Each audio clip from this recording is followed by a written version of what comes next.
Bien, salut à tous, salut à ceux qui sont connectés, salut à ceux qui vont suivre cette vidéo par la suite. Bienvenue une fois de plus à notre première session du dernier trimestre 2025 au sein de la GM Academy. Aujourd'hui, on va essayer d'aborder deux sujets, en particulier les algos, d'accord? Et en second lieu, si le temps me le permet, parce que j'ai réservé 1 heure pour cela, on va essayer d'aborder le thème de la thématique du money management. OK? Donc, je ne vais pas expliquer comment les algos fonctionnent. Vous êtes censé déjà savoir un petit peu comment ça fonctionne, mais néanmoins, s'il y a encore des questions ou des interrogations éventuellement, je me ferai le plaisir à la fin de pouvoir répondre à ces questions.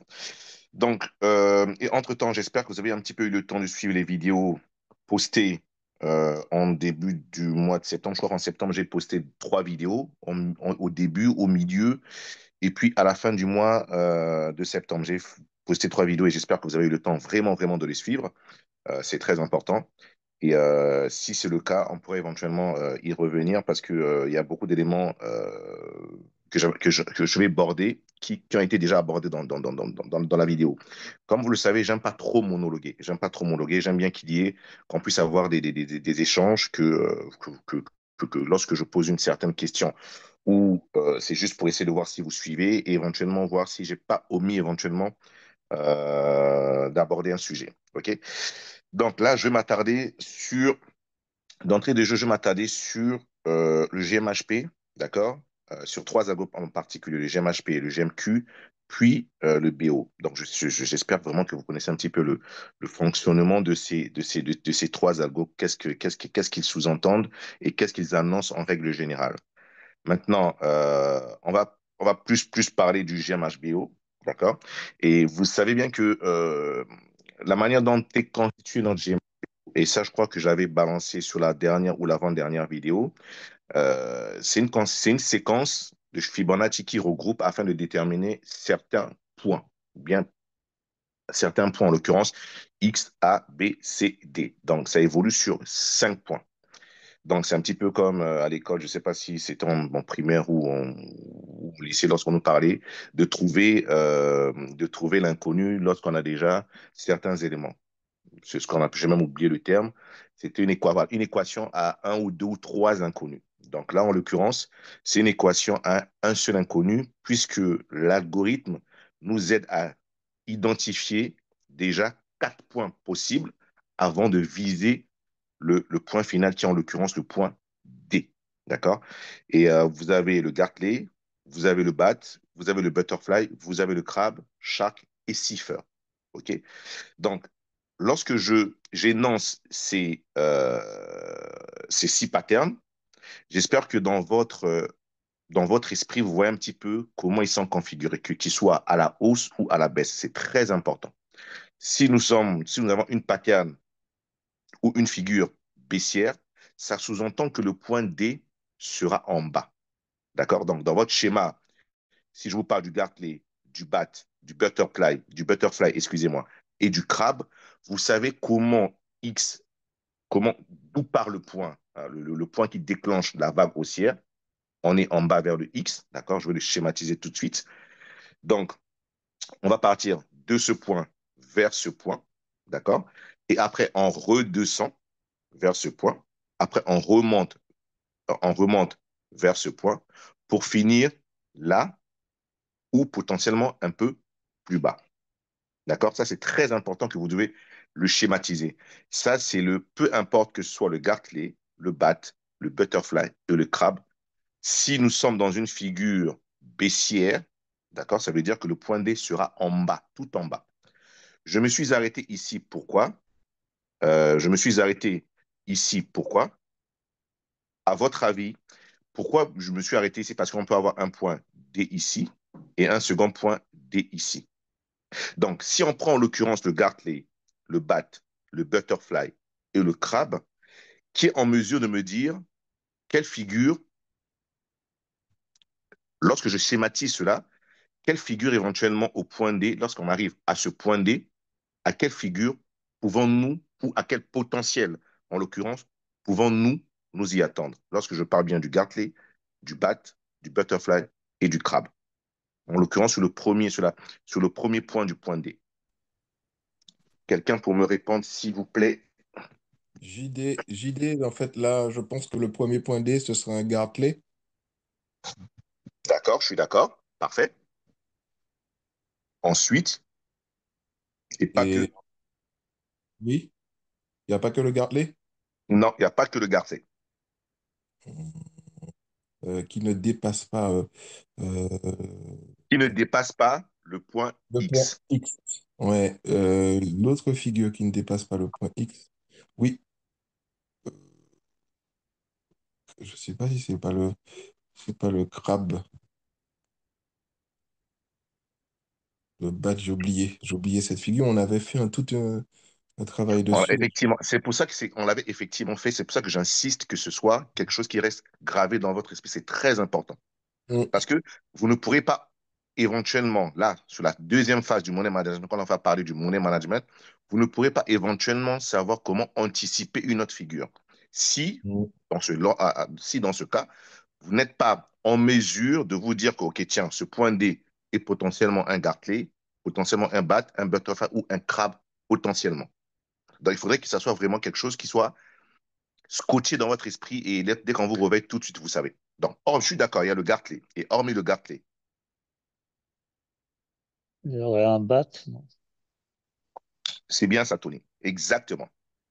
Un bat. Effectivement, un bat. Et voilà pourquoi je dis que c'est toujours très important. Effectivement, un bat. Donc, pour résumer, pour essayer un petit peu de vous rafraîchir l'esprit, le Gartley son point D est à 786 du ratio Fibonacci du XA. On est d'accord? C'est bien ça, JD. oui, JD? oui, oui, oui. Parfait. OK. 786, donc ça veut dire 0,786 de XA. Et le BAT est à 0,886 de XA. D'accord?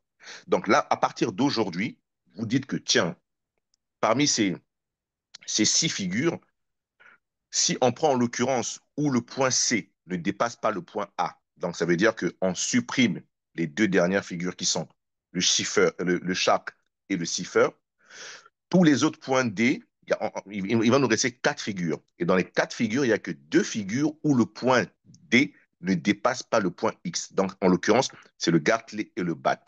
Ça, c'est important. Pourquoi? Parce que vous allez voir que lorsque vous allez arriver sur des time frames différents, le tableau des statistiques va jouer à ce niveau, à ce moment.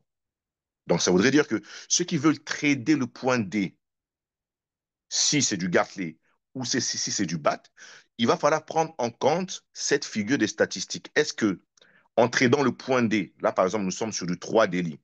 Si on s'arrête au fait que le point D correspond à un Gartley ou un BAT, vous voyez qu'en termes de taux de réussite, le BAT, il est très mauvais. Très mauvais. Donc, ça veut dire que moi, sur du 3 daily, si on arrive au point D, je ne vais pas trader, je ne vais pas acheter ce point D parce que ça m'obligeait de mettre mon stop loss où c'est JD si j'achète le point D en prenant en compte la figure du BAT JD.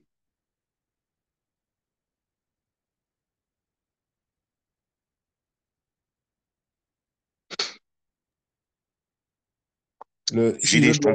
Oui, oui, tu m'entends là. ouais, je t'entends mieux. Ouais, vas-y, tu dis.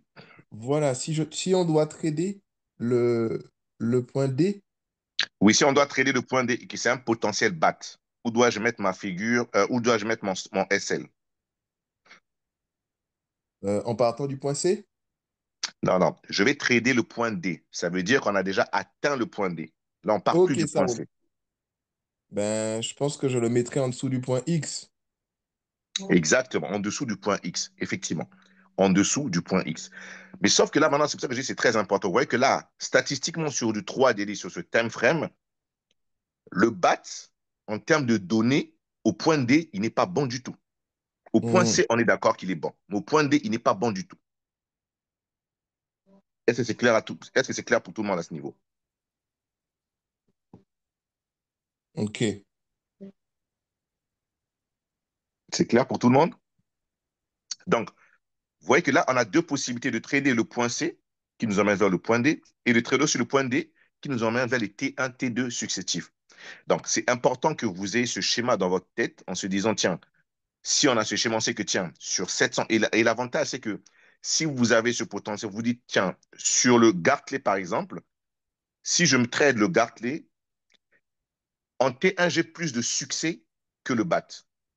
Donc, ça voudrait dire que si je trade le Gartley, je mets à 0,786 et non à 0,886. Est-ce que jusqu'à maintenant, vous me suivez? Maintenant, je pose la question à Tony. Si je trade le Gartley à ce moment, où vais-je mettre mon stop loss? En restant toujours sur le time frame 3 daily.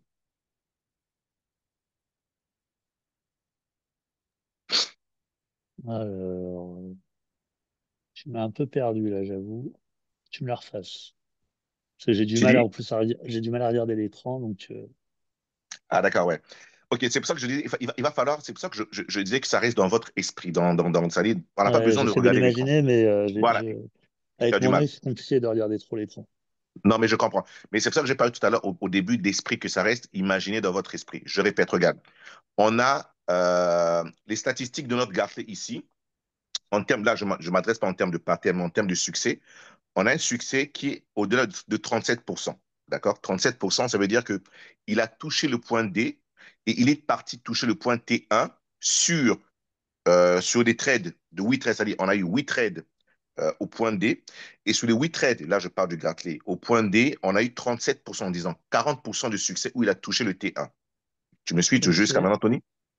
oui, D'accord. Maintenant, lui, le BAT, par contre, il a eu que 20% sur les 5 trades annonçant le point D où il est parti toucher le T1. Et on sait que le point D du BAT, on l'a dit tout à l'heure, c'est 886. D'accord? Et le point ouais, D du Gartley, c'est 786. Donc, ça veut dire que le BAT, son point D est plus bas que le point bah, du ok, Gartley. Tu me suis? oui, D'accord. Et tout à l'heure, GD a dit que si on trade le BAT qui est à 0,886, le stop loss va être à X. C'est-à-dire pas plus que X est plus bas que le point D. Jusqu'à et maintenant, tu me suis? oui, Maintenant, prenons le cas où c'est le Gartley qui s'arrête à 0,786, sachant son taux, ses trades, c'est-à-dire il a annoncé le Gartley 10 fois, il s'est exécuté 8 fois, et sur les 8 fois, il a eu raison avec un taux de réussite de 40. Donc, ça veut dire 4 trades sur, 4 trades sur 6 si on prend en l'occurrence. Donc, ça veut dire que les taux de réussite sont pratiquement de 50-50. Tu ouais, me suis? Maintenant, oui. si tu veux trader le Gartley à ce moment, à 0,786, où tu vas mettre ton stop loss, d'après tout ce que je viens d'expliquer? Je l'aurais mis peut-être sur le dé du bas, non? Bien, exactement, exactement, sur le D du BAT, c'est-à-dire à 0,886, exactement, et non au niveau du XA. Très bien. Ça, c'est important que vous puissiez le savoir, parce que si on va une fois de plus, ça c'est très bien, c'est pour ça que j'avais dit, tu n'as même pas besoin de voir l'écran, il faut juste, c'est important de schématiser tout cela dans votre esprit. Parce qu'une fois qu'on a le point D quelque part ici, on va avoir à ce moment un T1 qui sera vers là. D'accord? Un T1 du Gartley, du point D Gartley. Et c'est là maintenant que les ratios sont importants parce que nous, on ne traite que des ratios de 3. Tant que le trade ne nous donne pas la possibilité d'avoir un ratio de 3, ça veut dire de perdre un et de gagner 3, on ne rentre pas en position. Et en règle générale, le Gartley, les ratios en T1, ils ne sont pas bons si et seulement si on met notre stop loss en X. Ça veut dire que là, on va avoir des ratios de 1,5 ou de 2. Par contre, si on met le SL, au lieu de mettre le SL sur X, on met le SL, comme vient de le dire Tony, sur le D du BAT, alors là, on dépasse les ratios allant à 4 ou 5 à ce moment. Est-ce que c'est clair pour tout le monde cette explication? Il faut vraiment que ce soit clair parce que c'est très, très, très, très important. C'est Ok. pour ça que tu vois mieux, Tony, maintenant? Ouais, ouais, je vois. OK. Donc, c'est pour ça que c'est très important, lorsque vous tenez compte des ratios, vous tenez compte des statistiques, de vous dire quelle figure allez-vous trader. Vous n'êtes pas obligé de trader toutes les figures. Vous cherchez les combinaisons qui vont vous permettre de trader selon votre disponibilité, selon votre temps et selon la manière dont vous comprenez le marché. Parce que là, le Gartley, moi, honnêtement, je ne l'aime pas trop. Si je vais trader sur des time frames plus longs, je déteste. Mais sur des time frames courts, c'est-à-dire si j'ai je donne une connerie, si j'ai 4-5 heures à perdre et que je sais que je suis devant les écrans, je vais aller chercher plus le Gartley qu'autre chose. Donc, c'est très important à comprendre. Maintenant, si je dis que je n'ai pas le temps, je ne vais pas privilégier le Gartley. Je vais privilégier d'autres figures. Ok. Bien. Donc là, maintenant, vous voyez bien qu'on a parlé du Gartley et du BAT, eux, qui s'arrêtent à un moment donné au point D qui ne dépasse pas le point X, c'est bien. Mais sauf que la profondeur à ce moment, ils ne sont pas bons. Parce que si vous allez maintenant trader le butterfly et le crabe, là, on va dépasser le point X et là, on est sur des ratios dépassant les 3. Parce que le ratio de 3, si on prend un ratio de 3, il est toujours légèrement compris. Dans ce cas de figure, par exemple, si on prend le D, dans ce cas de figure, si on prend le D du crabe et du bat, le ratio 3 nous emmène au point C. Vous me suivez?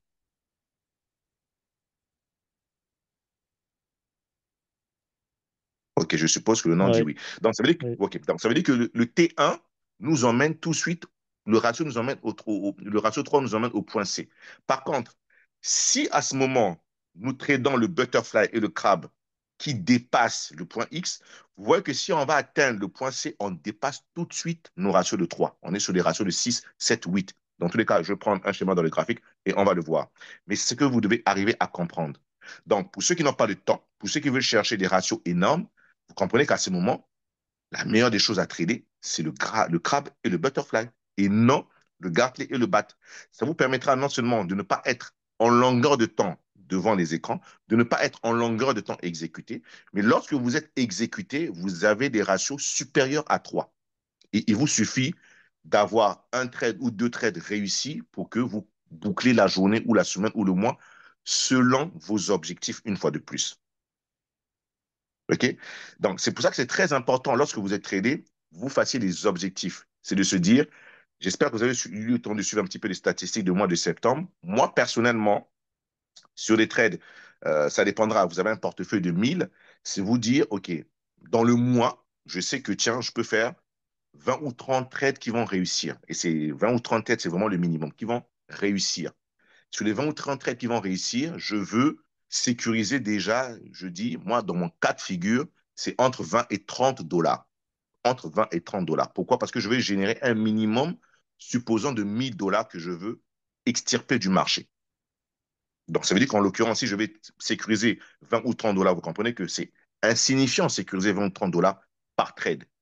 Mais à la fin du mois, si vous avez 30 trades réussis et que un ou deux trades perdants, vous comprenez que vous sortez quelque chose avec un portefeuille plutôt assez intéressant. Donc, c'est important de vous faire déjà des objectifs, de ne pas rentrer dans le marché bêtement.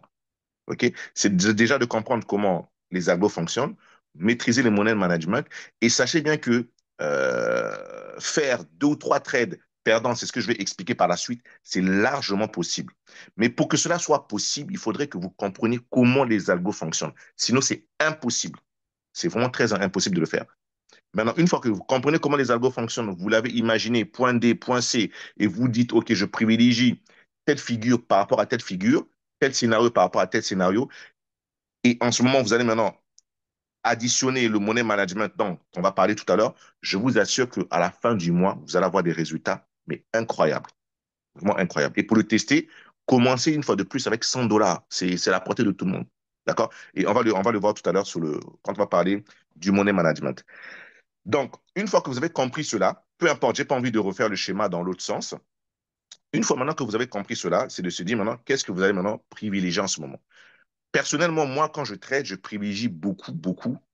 Au point C, par exemple, là, on va rentrer sur la seconde phase où on va parler du shark et du cipher. Pourquoi c'est très important de parler du shark et du cipher? Là, je m'arrête là à ce moment. Pour que vous compreniez une chose, c'est là où vous allez toujours voir que je dis, OK, je sécurise une partie des gains. D'accord? C'est très important parce que une figure qui va potentiellement nous emmener vers le bas peut en cours de route changer et au lieu d'avoir un point D vers le bas, on peut avoir un point D vers le haut. C'est pour ça que j'espère que vous avez eu à suivre les vidéos que j'ai postées précédemment. Donc, en l'occurrence, on pourra avoir une seconde figure où le point X va commencer vers le point A ici, faire ça, d'accord? Venir là, là, et repartir dans ce sens. OK? Et celui-là, je le mets en rouge. Oh ouais, j'aurais dû tout mettre d'ailleurs en rouge pour un instant. Je vais tout mettre en rouge. D'accord? Donc, vous voyez que là, à ce moment, on va avoir un X ici, un A là, un B, un B ici, un C là et un D dans ce sens. Je mets rouge parce que c'est une figure baissière et blanc, c'est une figure haussière. J'espère que vous me suivez jusqu'à maintenant. Et si vous avez des questions, ce n'est pas la peine de lever les mains parce que je ne vois pas. Ouvrez le micro et puis posez votre question tout de suite. OK? En fait, c'est le contraire. Euh, en blanc, c'est figure baissière. Et Non, rouge. je, non. Je parle en blanc dans le sens du point D qui annonce Ah, une ok. hausse. Ah oui, ok. D'accord? Là, je m'arrête au point D parce que nous, on visualise le point D. Dans le point D d'une figure baissière, nous annonce quoi, JD? Le point D d'une figure baissière, Oui? en fait, ça nous annonce le point C d'une figure haussière. Non. Le point D, ça veut dire qu'on a déjà eu le point C. Donc, le point C est derrière nous. Ok. Dans le point D d'une figure baissière, qu'est-ce que ça nous annonce? Une baisse, une continuation de la baisse ou un retournement potentiel de la tendance? Ben, en fait, si on était dans le Gartley, ça nous annonce un potentiel retournement. Exactement, mais peu importe les figures, peu importe le Gartley, c'est toutes les figures du point D baissier Hmm, qui annoncent un retournement. Peu importe la ok. figure. Ok. D'accord? Gartley, Bat, Butterfly, Crab, Cipher, Shark, peu importe. Si c'est Dès qu'on une touche le figure point D, baissière, ouais. tu dis? Dès qu'on touche le point D, eh ben, ça annonce un potentiel retournement, quoi. Exactement. C'est exactement cela. Dès qu'on touche le point D, ça annonce un potentiel retournement. C'est effectivement cela. C'est bon? OK. Maintenant, si c'est bon, qu'est-ce que vous pouvez regarder? Regardez juste. Là, maintenant, je vais attirer un petit peu. C'est vrai que, je ne sais pas, Tony, est-ce que tu vois un petit peu ce que j'ai. Bon, dans ta tête, quand je mets X, bon, je Oui, non, reprends. mais j'ouvre, je regarde un peu, un minimum quand même. Ouais, je J'essaie sais, de, je ouais, je force vois. un peu, mais je regarde. J'ai vu ta figure rouge, caissière, Tu as vu ouais. ma figure rouge et tu vois Oui. le point X, où se trouve le point X par rapport à la première figure blanche. Alors, il est en dessous du point D. Non. Je veux dire, il part à quel moment, dans quelle zone? C'est-à-dire, regarde, quand tu vois la figure blanche XA, d'accord? Ah, La pardon, la figure, blanche, regardez la rouge. Ok. voilà, Alors, regarde la blanche. ouais. Maintenant, il se trouve dans quelle zone, le X se trouve dans quelle zone par rapport à la blanche? Il est en bas. Non. OK. Attends, est-ce que Je tu suis vois pas le sûr point A de de ce la que tu veux me blanche? dire. Tu vois le point H de la figure blanche? Oui, qui est en haut, oui. Bien. Et le point X du rouge? Il est plus. Ah, le X du rouge, pardon. Oui, Il est à peu près au même niveau que celui-là.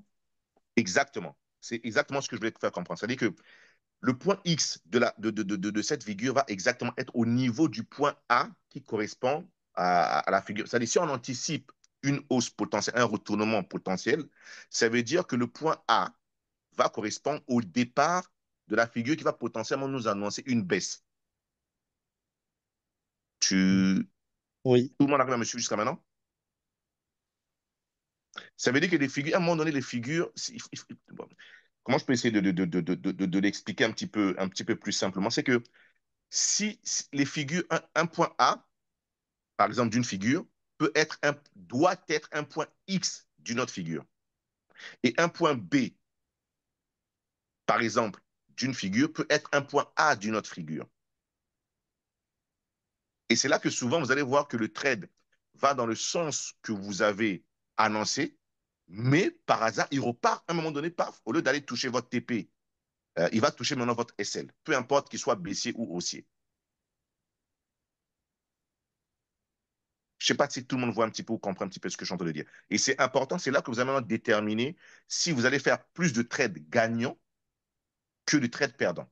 Parce que vous aurez pu anticiper. C'est-à-dire, si vous vous attendez à une figure, à un D vers le bas, vous allez avoir comment dirais-je, des signaux qui vont vous alerter, vous dire attention, on peut ne pas aller vers ce point D et on peut ne pas aller vers ce point D en bas, qui se trouve en bas, mais on va se retrouver vers un point D qui sera un petit peu potentiellement un peu plus haut. Hmm. Vous suivez jusqu'à maintenant? Ouais. Oui, oui. Bien. D'accord. Donc, c'est pour ça que c'est important. Si on prend en l'occurrence, c'est pour ça que je dis toujours, c'est important de sécuriser les gains. Si on prend en l'occurrence la figure dont je viens de mettre en rouge, on aura le point X qui va commencer à partir du point A de l'autre figure. On va venir descendre et au point B, qui était la figure baissière, on aura le point A de cette figure. Et ensuite, on va remonter vers le point C de la première figure en blanc, où on aura le point B de la figure rouge. D'accord? Et après, on va baisser à ce moment. On va croire, on va se diriger vers un potentiel D vers plus bas. Mais non, la figure se retourne et à la place au milieu, avant d'arriver vers le D, on crée un potentiel C pour aller maintenant vers la figure D qui sera un peu plus haut, au lieu qui nous emmène vers le D qui sera un peu plus bas.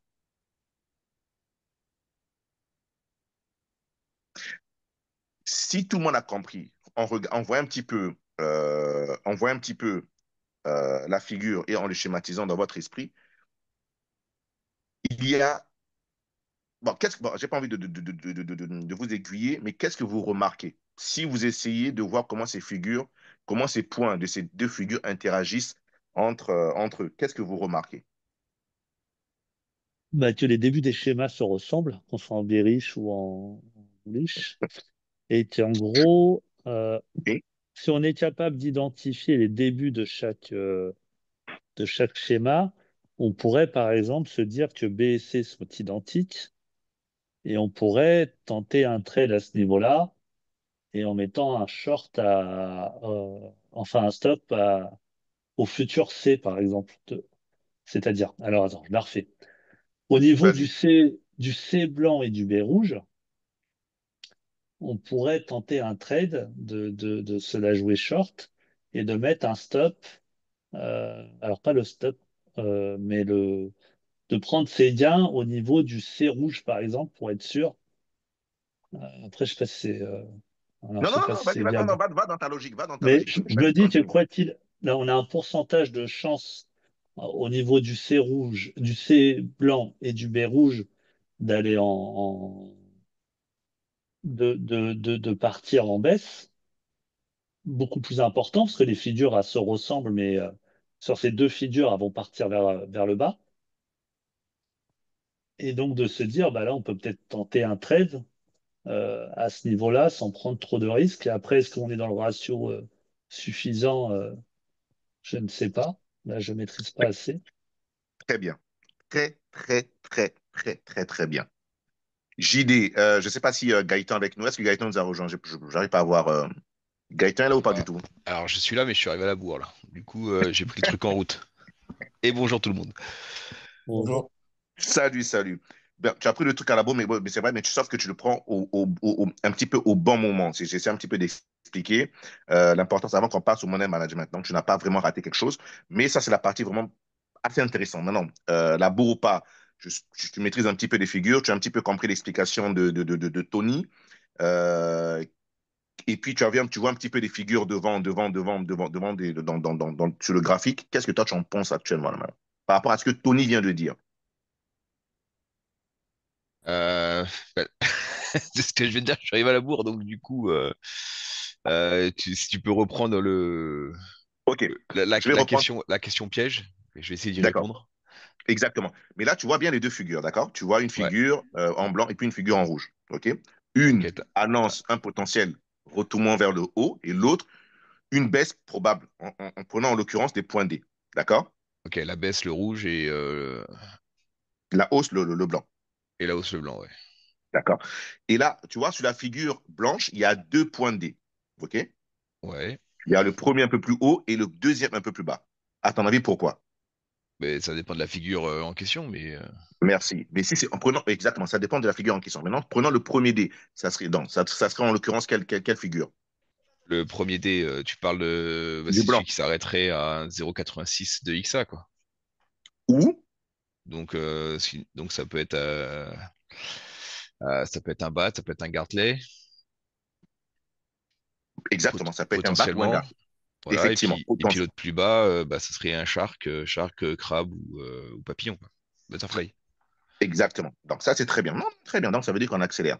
Donc, parfait. Donc, en l'occurrence, dans ce cas de figure-ci, on a pris encore une seconde zone où on se disait, tiens, on repart tout en se disant comment faire en sorte que on puisse avoir sur 35 trades, ne pouvoir faire que 2 trades perdants. C'est exactement cela. C'est de se dire, mais comment?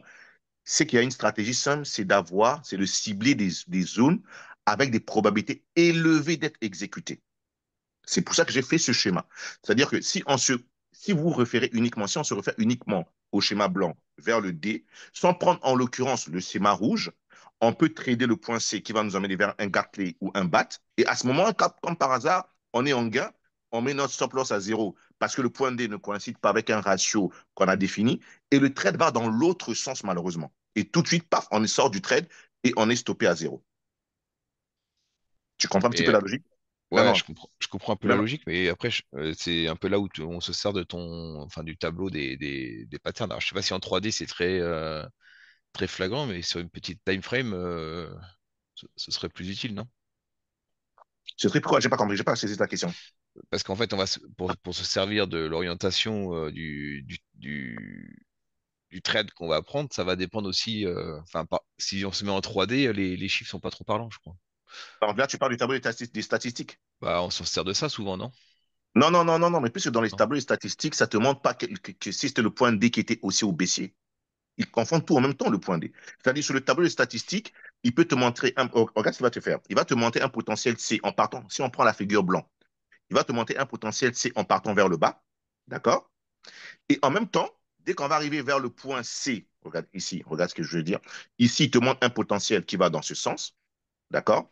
Et en même temps, il va aussi te présenter un potentiel qui va aller dans ce sens. Et là, je le mets en blanc, qui va aller dans ce sens.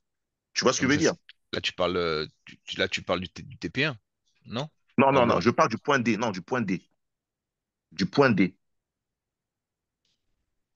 Là, je Parce que- parle du point D. Parce que là, tu parles du statistique. Par non, exemple, mais si on prend le gap. en fait, là, Oui, quand on a le truc des patterns, une fois que le point oui, C est fixé, il t'envoie vers un potentiel D. C'est ça? exactement, Donc la exactement, flèche tout à qu'on fait. a, c'est vers le potentiel D. Tout à fait, exactement, Mais exactement. Mais sauf du que coup, du coup, on ce peut pas se potentiel D, servir. ça peut être aussi en route, on peut avoir le potentiel, le potentiel C Non, non, d'un non, non, retournement, non, non. non? Non, non, non. Non. Si tu remarques, on n'a jamais de potentiel C. Toujours de potentiel D. Oui. Toujours. On n'a jamais de potentiel C. Ouais, mais là, par rapport à ce que tu fais avec ta figure rouge, Non, mais par rapport à ce que je vais de la figure, c'est le potentiel D, puisque le point C, il est ici. Il correspond. Regarde, le point C de la figure rouge est là, ici. ouais. Tu vois ce que je veux dire? Oui, oui. Donc, si on reste dans ce cas de figure, à ce moment, tu vas avoir 2 potentiels. Un qui va vers le bas, qui nous annonce un D potentiel bas, et un autre qui nous annonce un D potentiel haut. Mais quel sera le dé qui va être exécuté? Les statistiques ne nous le disent pas. J'ai essayé de faire sortir, mais je n'arrive pas, on n'arrive pas. Les statistiques ne nous disent pas quel sera, c'est-à-dire quel était le C qui a été, quel était le potentiel D qui a été exécuté. Est-ce que c'est le potentiel D Bah, baissier ou bien c'est le potentiel D haussier qui a été exécuté? On ne l'a pas dans les statistiques. oui, mais ton potentiel D, tu l'as indirectement, non? Parce que regarde, si, admettons, là, tu prends les chiffres du tableau que tu as là, sur ta figure, Oui, sans regarder, hein. Enfin, oui, sans le fier par rapport à ton truc.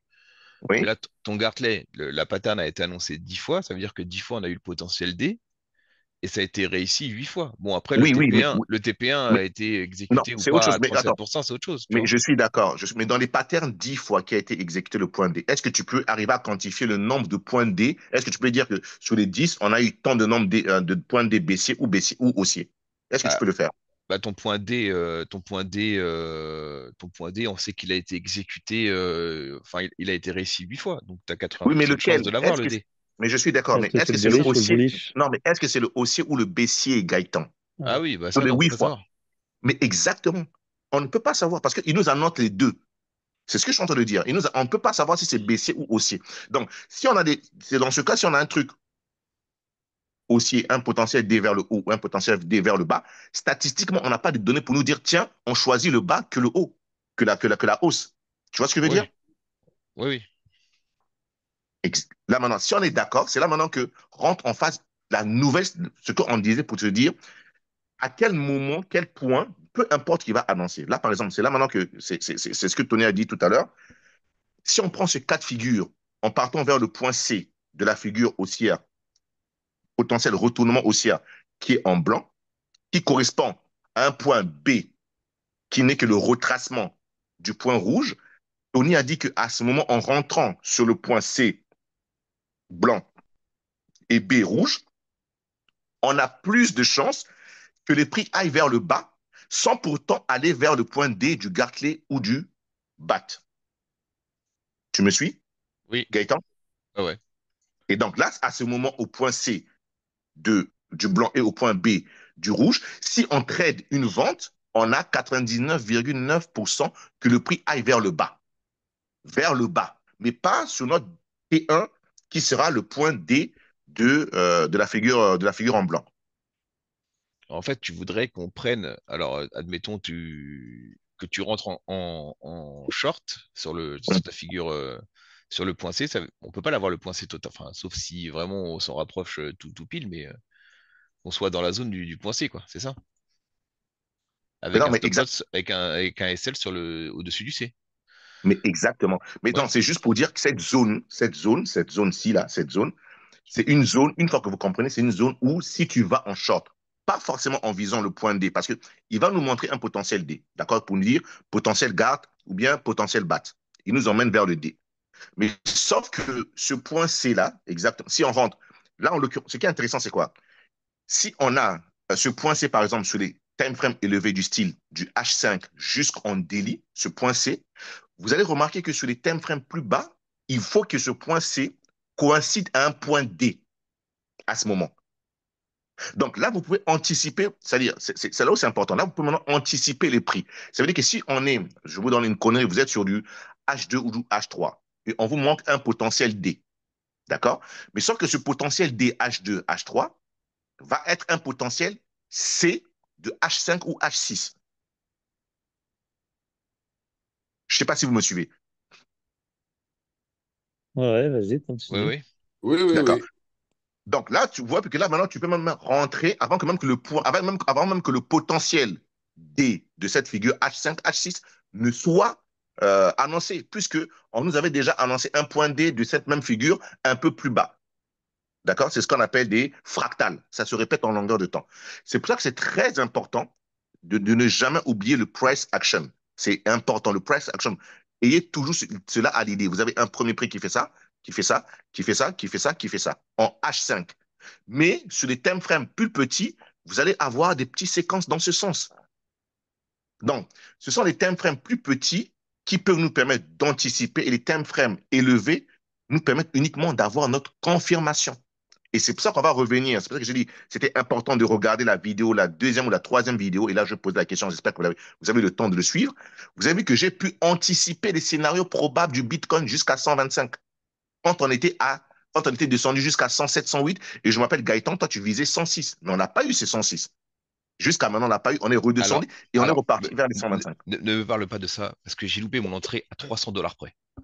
Mais c'est pas grave, mais tu l'as loupé, c'est normal que tu l'aies loupé. Parce que À 300 $ près, je l'ai Mais loupé de je somme de suis plus. d'accord parce qu'on était descendu jusqu'à 107. Et on va revenir dessus pour dire pourquoi, grâce aux algos, pourquoi moi je ne voyais pas les 106. On va le revoir tout à l'heure. Pourquoi? Et en plus, parce que moi, je le faisais sans les algos, parce que Je suis, je j'utilisais suis, je j'utilisais suis le truc, d'accord. j'ai descendu ma ligne de tendance, et je sais pas pourquoi la veille, je me suis dit, oh, allez, je vais rebaisser un peu mon point d'entrée pour avoir une meilleure entrée, et je l'ai loupé du coup à Mais, 300. ouais, mais pourtant, quand tu me l'as descendu, je t'ai donné des éléments pour te dire, attention, tu risques de ne pas l'avoir. 107, 107, 108, ça va être office d'aller repartir vers les 125. Et c'est chose qu'on vient d'avoir. Donc, vous voyez que, voilà pourquoi j'avais demandé si vous avez vu toutes ces trois vidéos.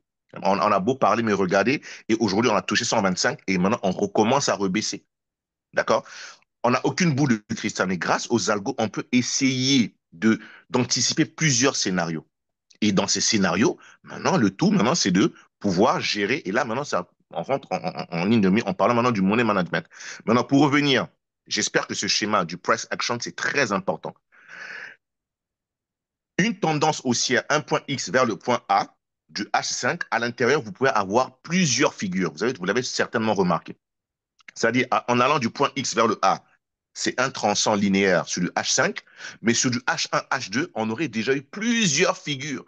On aurait même eu toutes les figures, les Gartley, les Bart, les Sharks, tout au long de cette direction, qui nous emmène vers le point A. Donc, une fois que vous arrivez maintenant à l'identifier, voilà pourquoi je dis, prenez de H5 jusqu'à Delhi, vraiment. À ce moment, vous regardez un petit peu le marché, ça vous évite tous ces brouillards à la con, d'accord? Vous repérez les zones clés, en l'occurrence les BO, les GSD, les GMPO en parlant de GMPO et les GMQ, vous les repérez et vous dites, tiens, on va aller dans cette direction. Mais on ne va jamais, je dis bien, jamais en ligne droite.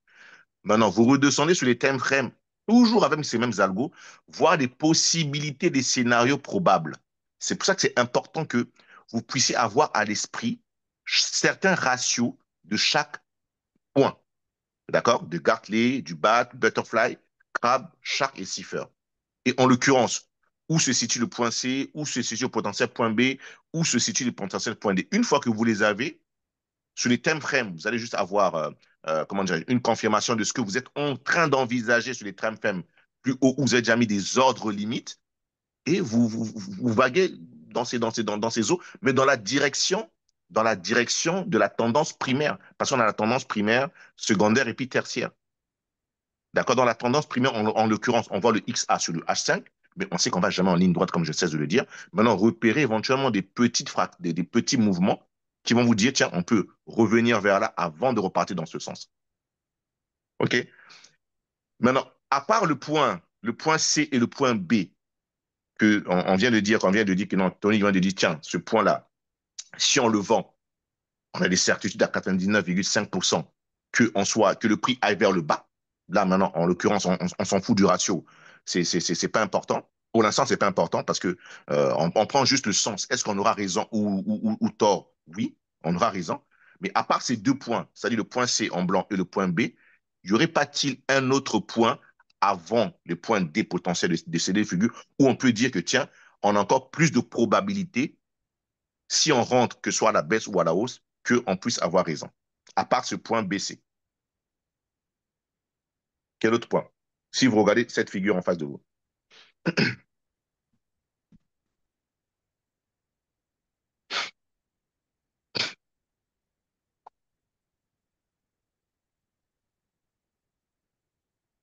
Personne? Non, là, j'ai aucune idée. Là. Mais regarde uniquement la figure. Si on prend les deux figures, là tout à l'heure on a parlé du point B en rouge et du point C en blanc, où on se dit que cette zone, forte probabilité que le prix baisse. Mais à part cela, Du point C en blanc et du point B. B Non, du en point B rouge. en rouge et C en blanc. Oui, on a dit que cette zone, il y a de fortes probabilités que le prix baisse. Effectivement, oui. Bah, après, Le point C en rouge, qui mettrait une grosse probabilité aussi de Non. retournement. Bah non, parce que Non? le C, Pourquoi on tu le l'a dis? pas. Attends, JD, pourquoi tu le dis? Pourquoi tu dis que le point C en rouge, ce serait une forte probabilité de retournement? Pourquoi tu le dis? Euh, non, parce que si on est dans un Gartley qui a une figure qui s'arrête, qui ne va pas en dessous du point X, eh ben, on peut imaginer que le point C en rouge peut nous offrir un ratio Non, élevé. Non? non. On ne peut pas parce que dans ce cas de figure, si on arrive à ton point C en rouge, on aura un point D vers le bas qu'on a déjà annoncé au préalable. Parce que ton Ouais, mais point qui est C déjà rouge, touché. donc voilà. Donc ça veut dire que toi déjà, tu suis le point, le potentiel D qui nous emmène vers le bas. Donc ça veut dire qu'il sera plus bas que ton point C. Sauf que là, si tu rentres en ce moment en achat et que le potentiel D du Gartley ou du BAT a raison, tu te fais sauter du marché. Oui, c'est sûr. Super. Exactement. Donc, ça veut dire que ce point, il n'a pas de forte probabilité. D'accord. C'est bien. D'accord. C'est bien que tu poses la question pour que tu comprennes. Ouais. Ça, c'est très bien. Donc, ce point C, il n'est pas plus fort en termes de B, C. Autre. Donc, il y a encore un autre point. Il y a un autre point, les gars. Regardez bien. Regardez bien un autre point où il y a des fortes de toute probabilités que le façon, prix. il Oui, faut Tony. forcément un point blanc et un point rouge qui soient identiques et qui ont la même tendance. Donc là, ce que je Exactement. vois, c'est le A rouge avec le B blanc, mais on est très tôt par contre, Le A rouge avec avec le... le B blanc. B Très blanc, bien. Mais exactement. mais, Mais mais on est très tôt, pourquoi on est très tôt? parce qu'on est au début de la formation des schémas. Donc pour les Ah, mais identifier, ça peut être plus exact. dur. Mais non, non, non, non, ça ne serait pas plus dur. Au contraire, tu es très tôt où les gens n'ont pas encore vu que c'est là que le prix est en train de se constituer. Oui, C'est mais il faut là ça. où... Mais justement, il faut réussir à les identifier, et c'est plus difficile de les identifier. Mais non, on est là pour ça. C'est pas plus difficile. Vous croyez que je peux avoir 36 trades et avoir un trade perdant dans le vide? C'est pas difficile. Et Ouais, on est exactement là pour ça. d'accord. Déjà d'arriver déjà à les repérer, c'est très bien. C'est déjà bien d'arriver à les repérer. Maintenant, je suis là pour vous montrer que on peut les identifier. Et c'est là où c'est formidable parce que moi, quand j'essaie même de voir, c'est impossible de faire 36 trades, les gars, d'avoir 35 qui gagnent et un qui perd. C'est impossible si on n'arrive pas à comprendre comment le marché fonctionne. Parce que nous, on ne peut pas initier le mouvement. Sauf que les mouvements sont initiés bien avant que les autres ne suivent. La majorité du marché, qu'est-ce qu'il fait? Ils ne suivent que le mouvement. Mais nous, c'est de se dire, moi, je me suis toujours dit, comment je fais pour être c'est-à-dire auprès de ceux qui initient le mouvement? Les graphiques le disent. Aujourd'hui, avec les données de la blockchain, c'est incroyable. Et quand on a une personne qui sait très bien utiliser les codes sources, on fait des choses plutôt assez incroyables. Donc, c'est ça, c'est pas difficile. Mais déjà, comprendre que c'est possible. Et maintenant, par la suite, je vais vous montrer maintenant comment. Est-ce que c'est bon pour tout le monde à ce moment? Gaëtan, tu as vu ce que Tony vient de dire?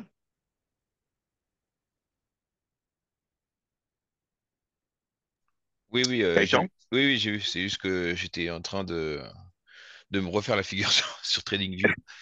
Mais Ouais. ouais, parce qu'en fait, ouais, pour le point B qui serait, qui serait curieux, ouais, mais parce que si je respecte un peu admettons, Mhm. on part sur le C qui, bon, on se dirige vers le point D d'un Gartley ou d'un BAT.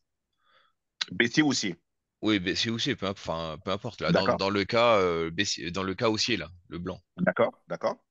Mais du coup, si on se filtre par rapport à un point de retournement et le potentiel point B, ça, ça sous-entend qu'on touche pas le point D, quoi.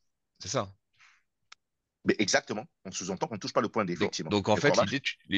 c'est que tu voudrais qu'on rentre en long entre le point B et D avec le SL sous le point D, c'est ça? Non, non, non, pas sous point D, parce que ça serait, comment je peux, en ce moment, ça serait pas, là, ouais, ouais, ouais, ouais. Sur le point D, on prend en l'occurrence, si c'est du garde et du bas, tu veux dire. Ouais. Oui, Gartley ou BAT. Effectivement, Ouais. effectivement. Et c'est là, maintenant, on parle de couverture. Effectivement.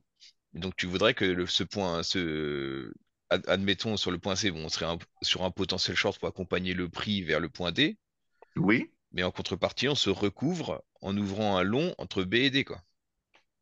exactement. Tu as exactement tout compris. Exactement tout compris. Est-ce que tout le monde a compris ce que vient de dire Gaëtan? Ouais, mais ça évite de se faire sauter, de se faire sortir du marché comme je voulais entrer au point C, quoi. En Tout fait, à le fait. truc, je crois que si tu enfin, si tu rentres, admettons, en short sur le point C, du coup, le point C blanc pour situer un peu à tout le Mhm. monde. Donc là, on accompagne le prix vers D. On peut prendre un premier TP à hauteur du point B blanc, une première prise de gain avec un SL à point d'entrée pas très loin, à point d'entrée du moins. Si ça descend jusqu'au point D, tant mieux. Et là, Mhm, on peut pourquoi pas renforcer on rentrerait forcément en long entre B et D et mhm. Entre B et D, de quelle figure? Parce que quand tu parles de B du et D, blanc, est-ce que tu parles de B et D en blanc? en blanc, oui, sans OK, parler du rouge hein, pour l'instant. exact. OK, OK. On exclut le rouge puisque de toute façon on est sur un trad, on se cale en couverture. Donc du coup on rentre en potentiel long entre B et D avec un SL sous le D.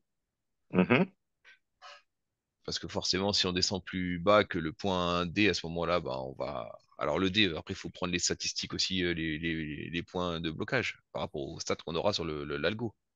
C'est maintenant, ouais, mais c'est maintenant sur cette phase que tu veux le prendre, mais pas au préalable. Maintenant, c'est une fois que tu as distingué ce que tu es en train de dire, c'est en ce moment que tu vas maintenant essayer de prendre maintenant les statistiques Et une fois que tu prends les statistiques, tu vas maintenant prendre les ratios par la suite avant d'exécuter ton trade. Parce que le problème, Mais c'est que quand tu rentres sur ton algo, on est d'accord que quand tu vas sur le potentiel point B, enfin point D, pardon, on a quand même une gamme de prix qui varie. c'est-à-dire, Bah, tu as le NIR et le phare là, en fonction du exactement, retracement. Mais mais du coup, exactement. à quel niveau Oui. tu cales Parce qu'en fait, ça c'est pareil. Est-ce que tu regardes le retracement BC ou tu regardes le retracement XA? Non, moi, très bonne question. Très, très, très bonne question. Ça veut dire qu'on a le NIR et le phare, effectivement. Mais vous avez souvent remarqué que dans la plupart des cas, souvent, on a un gars-clé où le phare va être au-delà du X. Vous l'avez sûrement déjà remarqué. Mais c'est très rare. Où le point D, c'est-à-dire le phare où on nous donne le point d'entrée, où le SL va être au-delà du X. Ça arrive, mais c'est rare. C'est pour ça que dans certains cas, vous allez avoir quatre ou cinq entrées, et dans certains cas, vous allez avoir deux ou trois entrées sur le point D. Mais moi, ça, je ne tiens pas ça en compte. J'essaie toujours de mettre le SL au point X, si c'est du Gartley ou du BAT, au point X. D'accord? Vraiment au point X. Parce que dans les données, le point phare, à un moment donné, vous allez voir que c'est NC, c'est-à-dire non communiqué. Je ne sais pas si vous avez eu le temps de le remarquer. Donc, si vous remarquez qu'effectivement, le phare est trop loin, parce que, l'occurrence, tu sais pourquoi? Parce qu'il y a la manipulation. Les market makers savent très bien. Ils savent bien que les gens vont, s'ils veulent trader, par exemple, un Gartley à 786, ils vont mettre leur stop loss à 886 pour anticiper un bat. Ils le savent très bien. Sinon, ça aurait été trop facile, les gars. Donc, ils peuvent avoir une mèche qui va secouer tout cela, mais qui n'invalide pas la figure du Gartley. Donc, c'est pour se dire, est-ce que le Gartley c'est vieux, les bateaux, c'est donné, c'est vieux, est-ce que il va pas falloir, moi, c'est ce que j'ai réfléchi, est-ce qu'il va pas se dire qu'il faut maintenant reconfigurer les figures selon les marchés. Maintenant, s'il faut en tenir compte, là, on va revenir sur la deuxième partie, s'il faut en tenir compte de ces phares et de ces nirs, sachant que le stop loss, je pose juste une question. Si on prend, OK, là, je pose une question. Statistiquement, est-ce que tout le monde sait à quel niveau se situe là? C'est juste une parenthèse pour voir. Est-ce que tout le monde sait, lorsqu'on met des stop loss, à quel niveau il se situe par rapport à l'entrée du point D? Est-ce que c'est clair pour tout le monde à ce niveau? Tout le monde a ça dans sa tête? Ouais. J'ai pas compris Alors, la Oui, question. alors les statistiques, non, je les ai pas, hein. non, non, ça, c'est même pas dans les statistiques, c'est dans la configuration.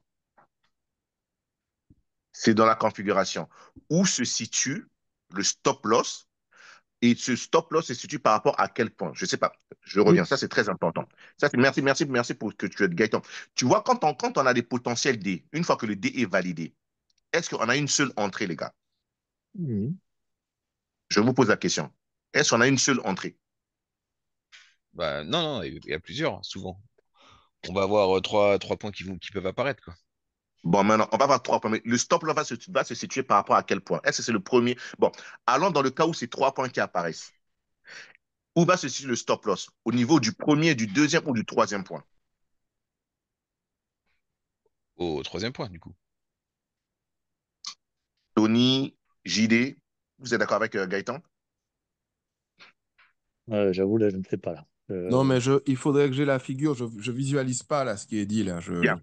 Tu visualises pas. Je vois les trois, mais j'avoue, je. OK. Attends, Je j'essaie de vais. te trouver quelque chose. Trouve-moi quelque chose. Trouve-moi quelque chose. Ça, c'est très bien. Non, non, mais c'est très bien. C'est très, très bien. Trouve-moi quelque chose. Et je fais pareil. On va trouver un truc comme ça. On va essayer d'aller étape par étape. Qu'est-ce que je peux choper ici? Qu'est-ce que je peux choper?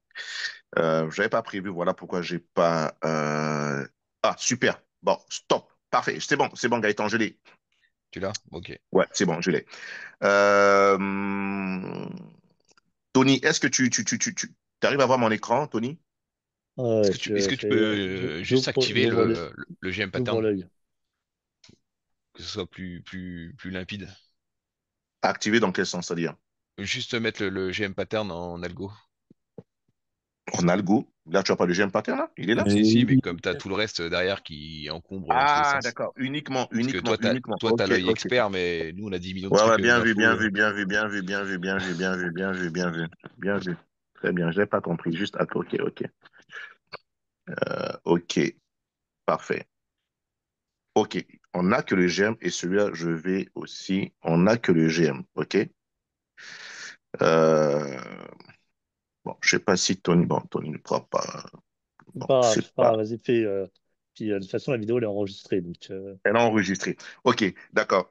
JD, tu vois combien de points d'entrée là? Là, en l'occurrence, déjà, si on prend là, on voit qu'il y a un point D qui s'est déclenché. D'accord, Tony? Oui, ouais. Bien. ouais, Tony, tu vois ou pas? Non? ouais, non, mais compte pas sur moi, il y a trop de lignes pour moi, c'est dur. Là, mais Bon, c'est pas ok, grave, il y vas-y, a trop de continue. lignes. Non, mais au moins, non, au moins déjà, on voit qu'il y a des lignes, effectivement. Donc, JD, Mm. tu vois qu'il y a un Oui, butterfly qui s'est déclenché.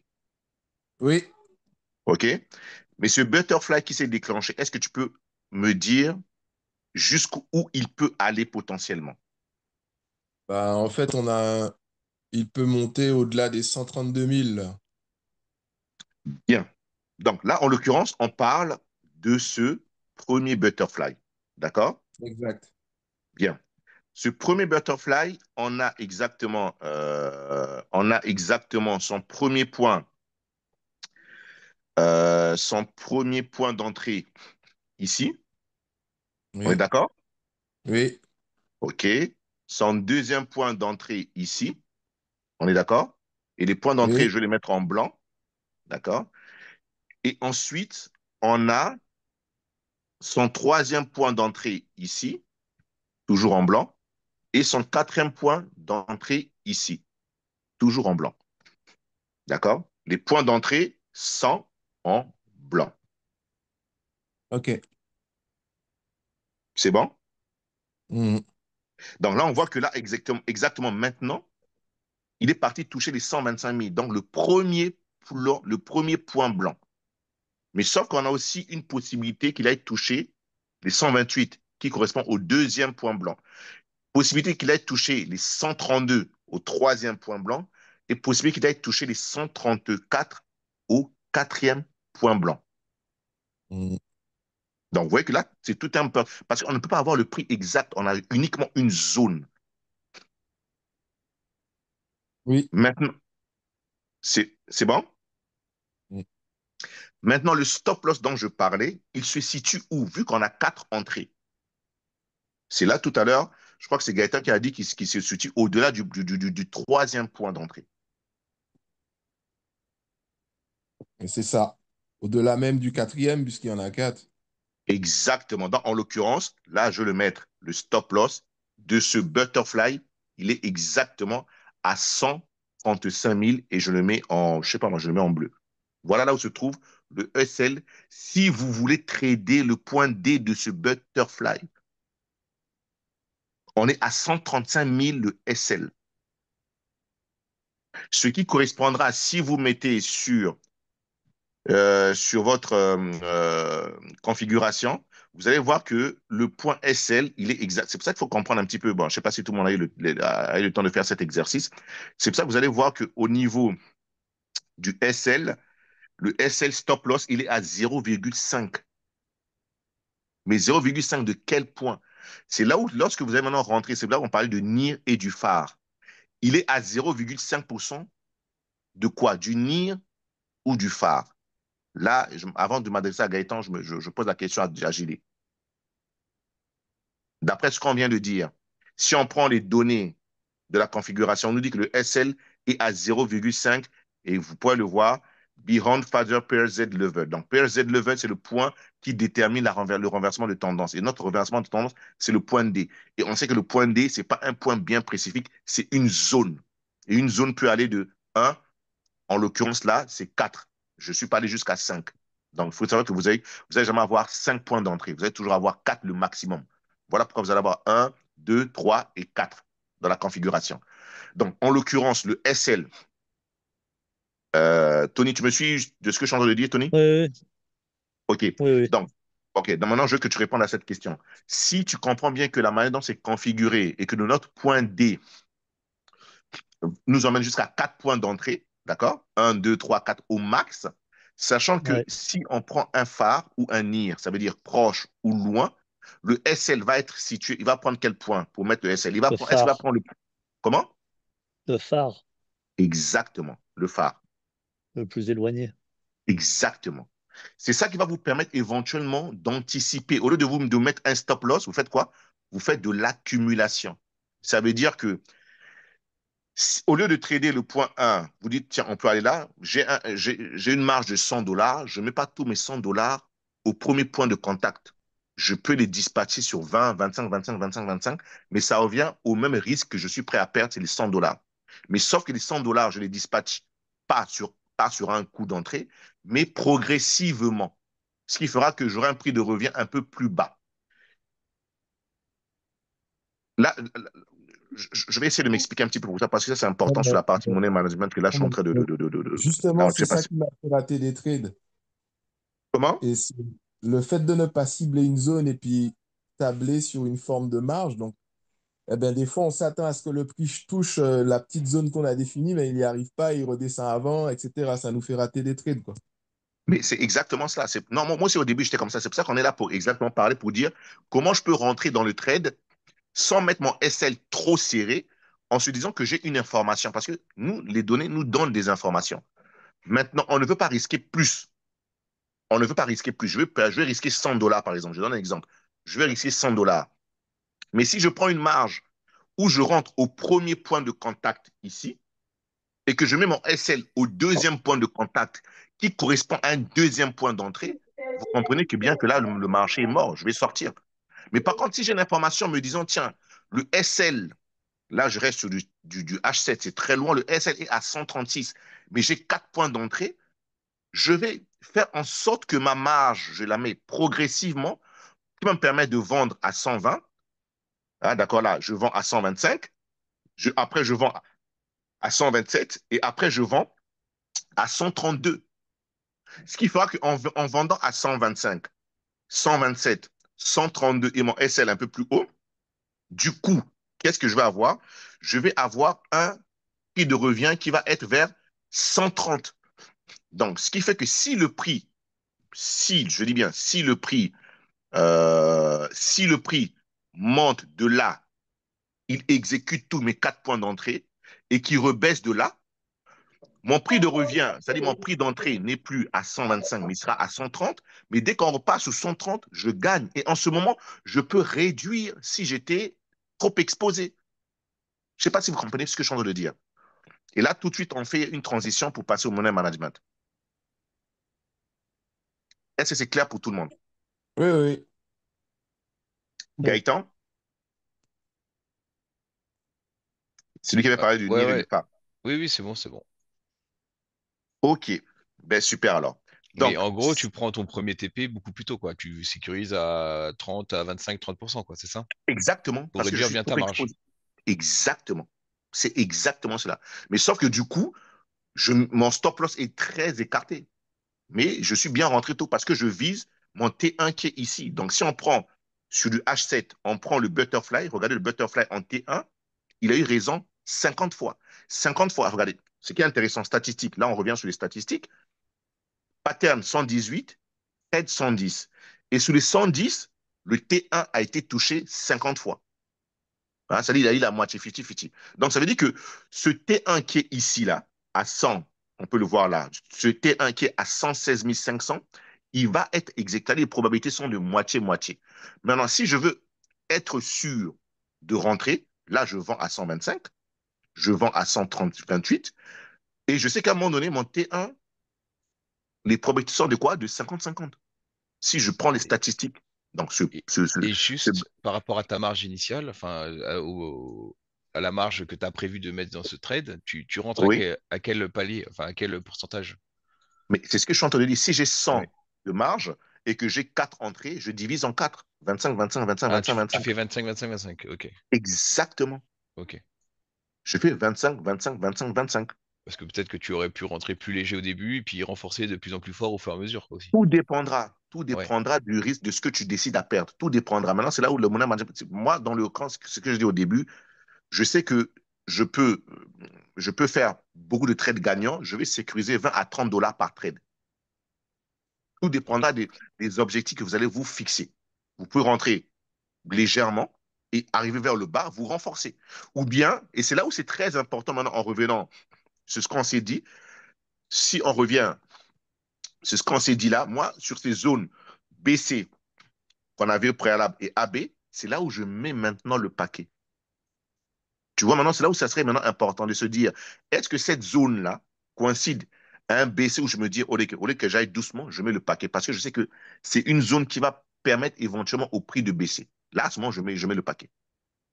Mais le C que Gilles avait dit tout à l'heure, je ne mets pas le paquet parce que les certitudes de propriété ne sont pas fortes. Donc là, j'y vais doucement. Je ne sais pas si tu vois ce que je veux dire, Gaëtan. Mhm. Voilà. Donc, c'est important de savoir dans quelle zone on se situe. Est-ce qu'on se situe dans une zone à forte probabilité de suivre le mouvement ou à faible? Si c'est à forte probabilité, alors là, moi, je mets le paquet. C'est ce que exactement j'ai fait lorsqu'on est descendu jusqu'à 100. Je vais revenir dessus. C'est ce que j'ai fait exactement lorsqu'on est descendu à 100 ici. D'accord? Lorsqu'on est descendu ici à 109, j'ai vraiment fait j'ai mis le paquet parce que je me suis dit, tiens, et je ne visais pas. Vous avez vu un petit peu les vidéos, si je vois dans les scénarios, est-ce que les gens ont eu à suivre les deux dernières vidéos ou pas du tout? Là, je parle à JD. JD, tu as eu le temps de suivre les vidéos? Oui, j'ai regardé les dernières, ouais. Ouais.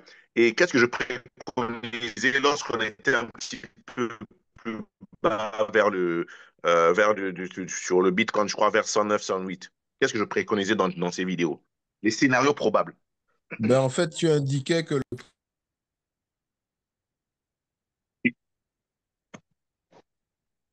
On t'a perdu. Non, en fait, tu disais que le prix allait On t'a perdu, certainement... JD. Là, on m'entend là? Allô? Ouais, je t'entends mieux. Ouais, vas-y. Non, on disait que Ouais, je une t'entends, je fois que... t'entends, je t'entends, je t'entends, vas-y. Voilà, on disait que le prix allait rechercher des zones qui pouvaient aller s'étaler entre 118 et 121. Et que, voilà, c'est ce que j'avais retenu, quoi. Exact, Et du coup, moi, je me suis positionné en short exactement. à partir de 120 000 et quelques. Je me suis fait sortir, mais je suis rentré à 125 000 en short après, là. Mais tu t'es fait sortir, pourquoi? Parce que ton S7, tu l'as mis où? En fait, je l'avais mis à 120 000. En fait, en 4 heures, j'avais une première indication. Mais moi, j'étais parti que j'étais surpris que le prix remonte aussi haut d'ailleurs. Donc, j'étais parti sur une rechute du marché, quoi. Et j'ai mis mon SL à 120 900 D'accord. quelque chose. 120 900. OK. Dis-moi, tu es dans Discord ou pas du tout, JD? Sur le Discord, mais je suis plutôt je regarde plutôt sur les infos que tu envoies sur WhatsApp, moi. Ah, OK. Ni Mais Telegram, mais je Discord. suis OK. dans le Discord. Je suis dans le Discord aussi, mais j'ai pas été dessus. T'as pas été ces temps-ci. OK. Ce que je vais faire, je vais juste programmer un truc. Je crois que on en a, je crois on est en train d'aborder ce sujet. Je crois que c'était dans le chat. Je crois qu'on est en train d'aborder ce sujet. Je crois que c'était avec Gaëtan. C'était vraiment, vraiment Ah, avec mais c'est... Gaëtan où on parlait de cela. Et je crois que c'était quand c'était le premier. C'est le premier Ok. où on parlait de ce scénario probable avec des PO. Et tu vois, c'est ce que j'ai dit le premier, c'est-à-dire que néanmoins, il y a un petit couac à ce scénario, c'est que ce BO short cède et que le BTC se retrouve rapidement vers 120. Et là, on est encore vers 116, 117. D'accord? Donc, ça veut dire Ok. le prix peut céder et aller entre 120 et 130. Et on a vu que le prix a fait 125. Donc, ça veut dire qu'il est parti en mi-chemin de ce que j'étais en Mhm. train de dire au préalable. Mais Mhm. non, une fois de plus, nous, on n'a que des informations. Nous avons des informations. Maintenant, c'est à nous de nous adapter par rapport à ces informations. Mais nous avons des zones, comme la zone là là, je vais essayer de faire si je peux revenir rapidement. Je crois que c'est pas là. Qu'est-ce qu'il me fait? Oui, je vais juste revenir sur cette zone-ci. Non, non, non.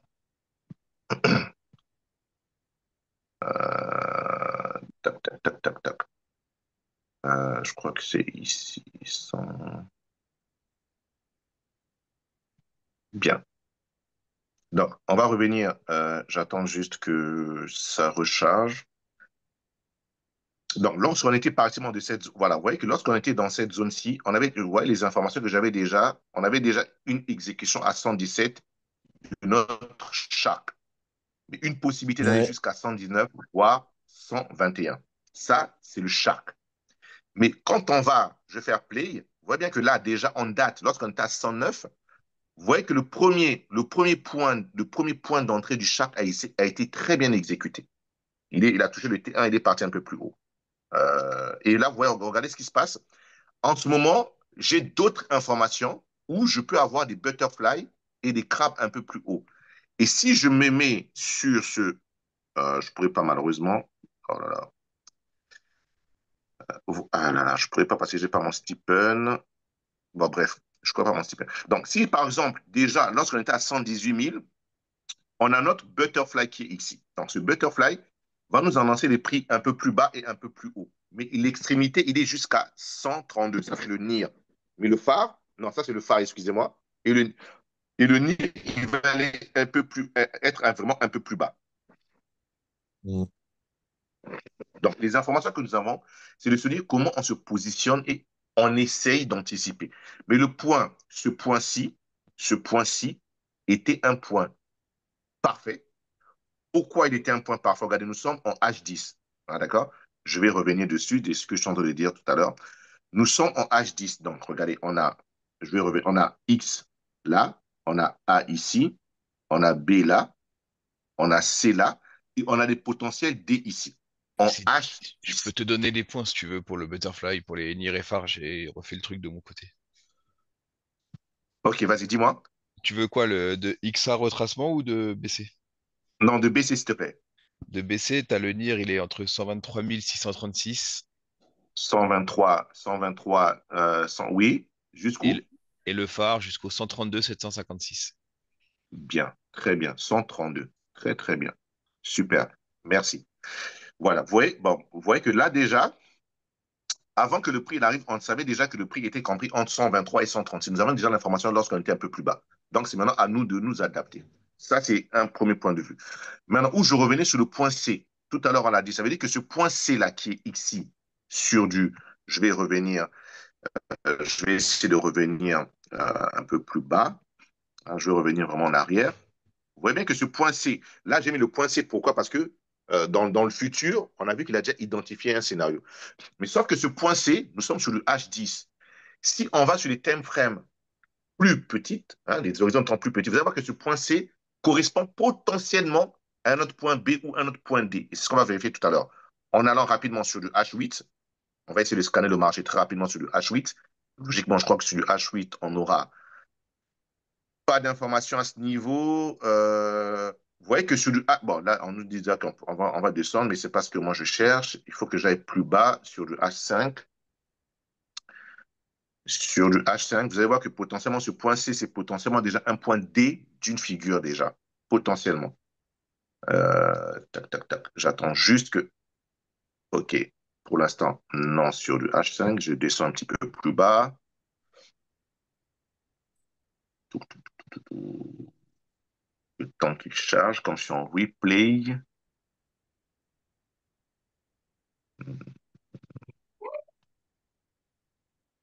Non plus. Je descends sur le 1 heure. J'attends tout, tout.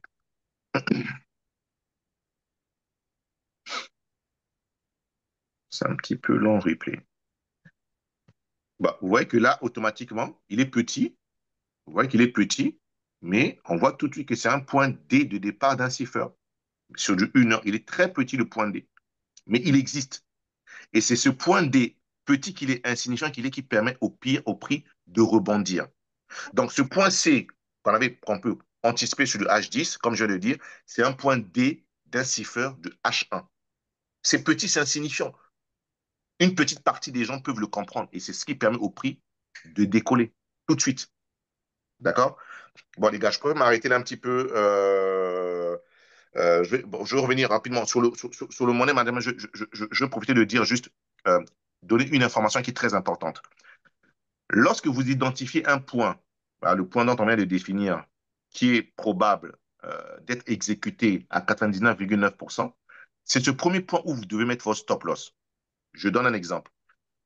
On est à 108 000 le Bitcoin. On met notre SL à 106 000. Mais nous avons une information qu'on peut aller jusqu'à 125. D'accord?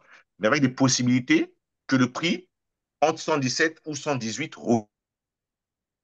Donc, on a 100 de marge. 100 de marge qu'on veut perdre. OK? En l'occurrence, on veut perdre 100 de marge.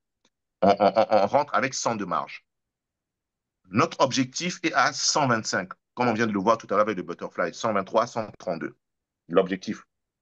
Mais on sait qu'entre, en dessous, à partir de 117, 118, le prix peut baisser. On achète 108, on met notre SL avec 100. Le prix monte jusqu'à 117, où on avait potentiellement, on a potentiellement la probabilité que les prix baissent. Là, ce qu'on fait, c'est quoi? On sécurise à peu près 25%, c'est-à-dire on sécurise 25. OK? Et on rentre en short à 117.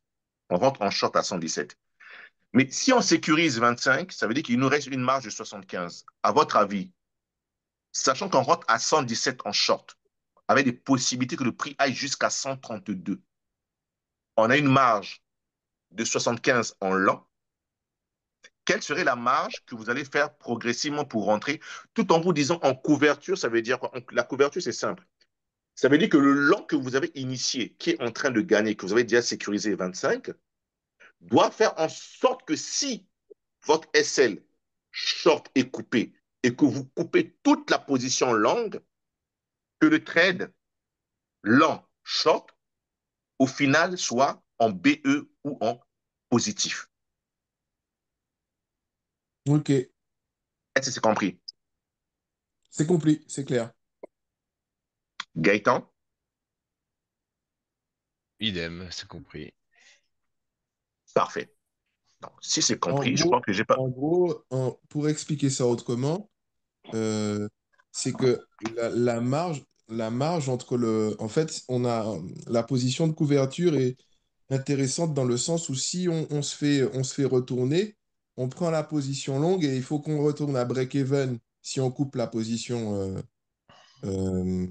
la position short et Mhm. que la position longue peut nous éventuellement apporter des gains puisqu'il y a une une possibilité d'atteindre un prix plus élevé en long, c'est ça? Non, répète ce que tu dis. Répète la dernière. J'ai pas compris. Voilà, en fait, la position short, si on rentre à 117 000 avec 25, Oui. on rentre à partir de 117 000 et qu'on arrive à, à prendre un premier profit en short, mais que le prix se retourne et qu'on ouvre une position couverture en long. Non, C'est non, quoi? non, non, non, non. C'est C'est ce que pas j'ai. ça? Non, on est déjà en lent. On est Ah oui, déjà en ok. lent en 108. N'oublie pas. On est lent à Ah 108. oui, en 108, ok. Oui, on est Ok, lent à c'est clair. 108. Donc, 108, on est lent. Mais sauf que dans notre route, on sait bien que on a des informations un petit peu contradictoires. Ok.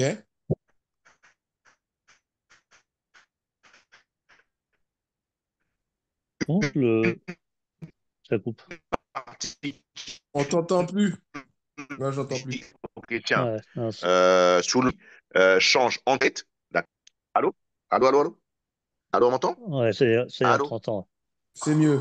Allô? C'est mieux. Là, c'est bon? C'est mieux? Ouais, Oui. c'est bon. OK. Oui. Donc, je disais qu'on a identifié notre point, le point qui nous permet d'être gagnant à 99%. Donc, c'est 108. D'accord? Ok. On rentre en lent. Maintenant, on a Oui. des informations qui peuvent nous emmener jusqu'à 132. Là, on a des informations Ok. sur de H7 à 110.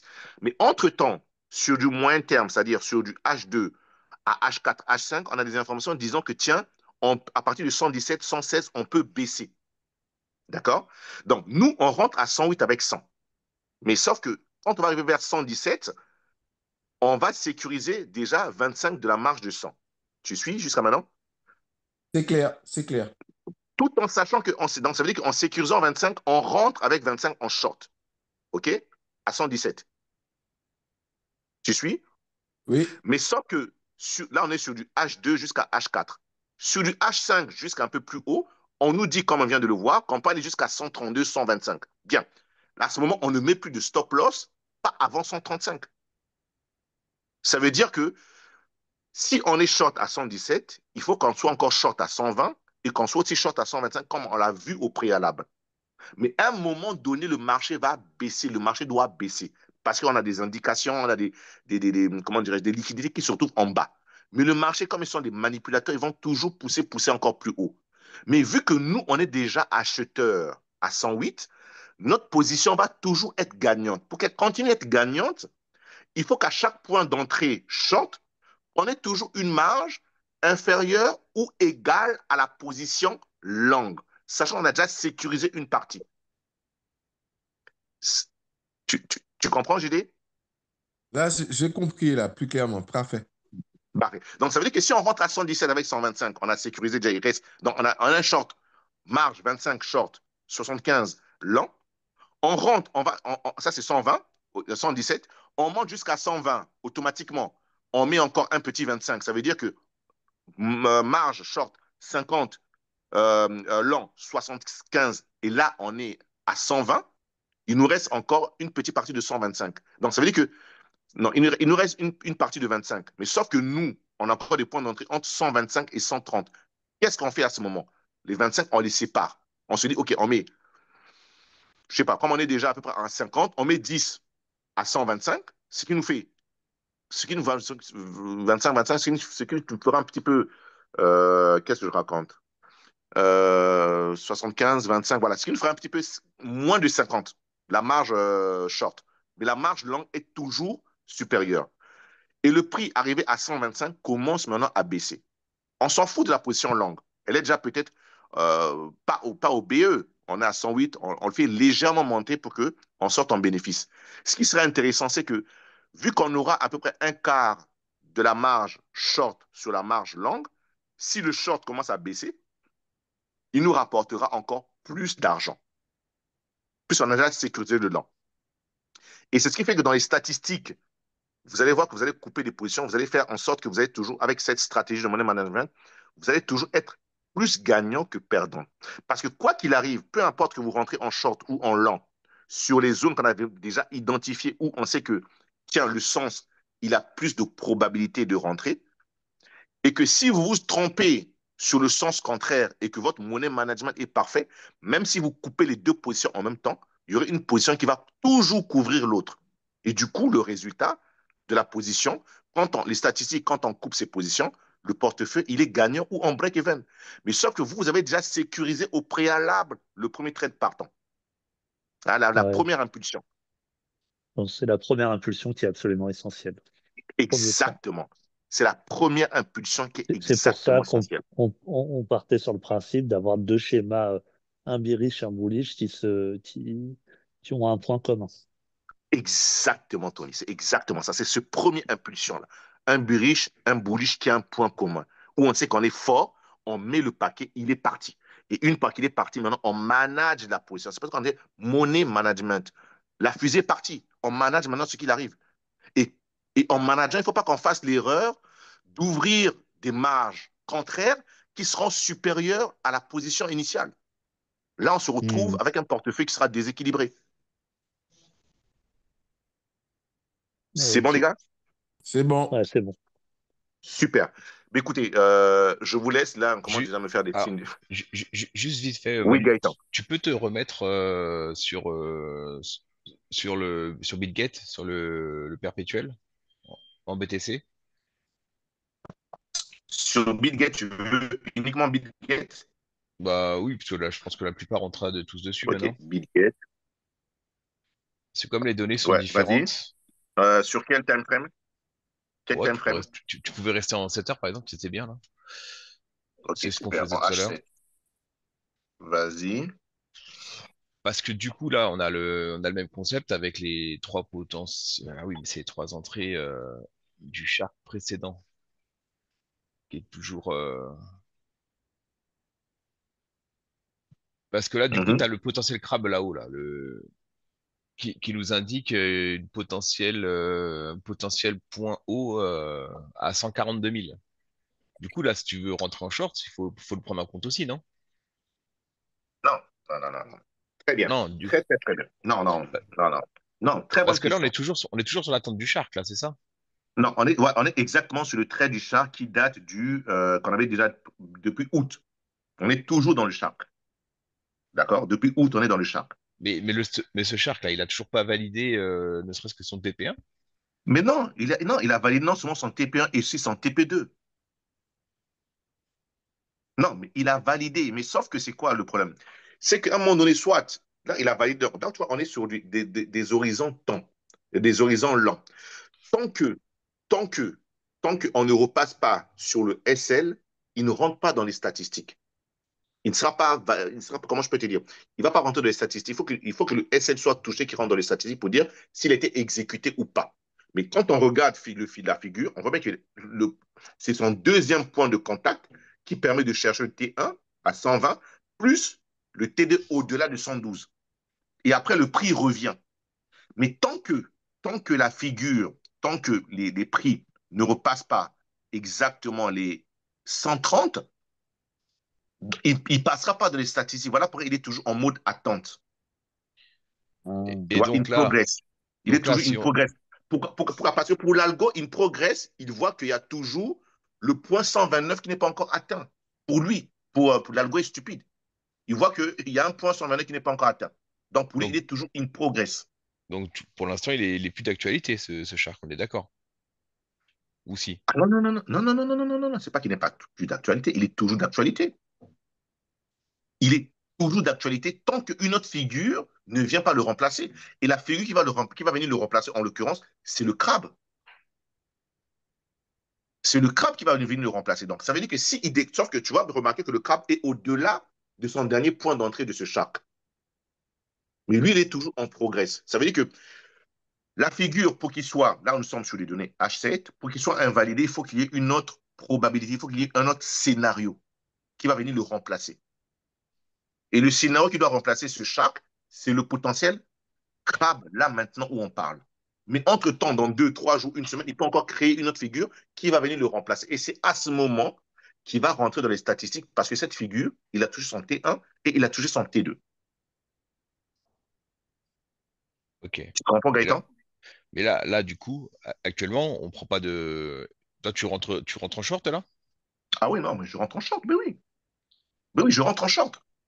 Puisque cette figure peut rester inanime et puis créer ce qu'on appelle un range. On peut ranger au sein de cette même figure. Je rentre en short. Voilà pourquoi jusqu'à 125, je suis short. Et c'est à ce moment Mais on crée un là, range. je suis en position, moi. Je suis rentré à 125. À Mais 125 et exactement. quelques. Voilà, exactement. Moi, je reste, je short. Tant qu'on n'a pas touché le SL de ce shark, qui est exactement à, voilà, à À 100. 130-300, mais, mais à chaque fois qu'on vient prendre le point et de ce shark, je rentre en short. Parce que là, en ce moment, tu peux te dire, OK, tiens, on peut créer un range. Et les points D de ce shark peut nous servir de point d'entrée. Tu comprends, mes Gaëtan? Ouais, ouais, ok. Voilà. Ouais, ça peut être le Bien. point B d'une autre figure, mais quoi qu'il arrive, la tendance sera après de chuter. Mais exactement, ça peut être le point D, effectivement, d'une autre figure. Du moment, pour l'instant, il n'y a encore rien. C'est pour ça que je dis, on va surveiller tout cela. Dans les jours, dans les semaines à venir, on va surveiller et voir comment les prix vont éventuellement évoluer. Mais on se rend compte que nous sommes en train de ranger, en train de délimiter une zone où on range. Et à chaque fois que le prix revient là, bêtement, on touche. On sait que le SL est à 135 cents. À chaque fois qu'on vient à 125, on short. D'accord? Tout en se disant, tiens, on sait bien qu'il y a de la liquidité en dessous. Quand on essaie même de voir le. Je vais me remettre en délit. Regardez, il y a un truc que je vais présenter, vous montrer. Je crois que c'était en délit. Non, c'est pas en délit. Je ne me rappelle plus. Je vais juste vous présenter, vous le montrer. Et là, par contre, je suis obligé de mettre le GMQ, sinon ça ne va pas le faire. Sinon, ça ne va pas le faire. Regardez ce GMQ qui est ici. Vous voyez, ce GMQ qui est exactement là, ça, c'est une liquidité qu'il va falloir qu'on vienne, les greffes, il va falloir qu'on vienne chercher. D'accord? Là, 108. il va falloir qu'on vienne chercher cette liquidité. Et là, il y a plein de liquidités à 108. Donc, et là, si on va encore plus loin, on a une zone de point interest qui nous emmène vers 106 tout de suite. Donc, ça veut dire que là actuellement, ils sont en train de faire gonfler les prix artificiellement, faire croire aux gens que non, tiens, on est parti. Et après, vous voyez bien que la première zone de liquidité créée, on est à 108, pour ne pas dire 109. Et ça fait une grosse marge de baisse. Hein? Et quand on voit ce chandelier, regardez-moi la mèche. On est venu liquider la liquidité qui est en haut. Maintenant, on va aller chercher maintenant la liquidité qui est en bas. D'accord? Et maintenant, en l'occurrence, ici, on va maintenant surveiller quel schéma il va prendre.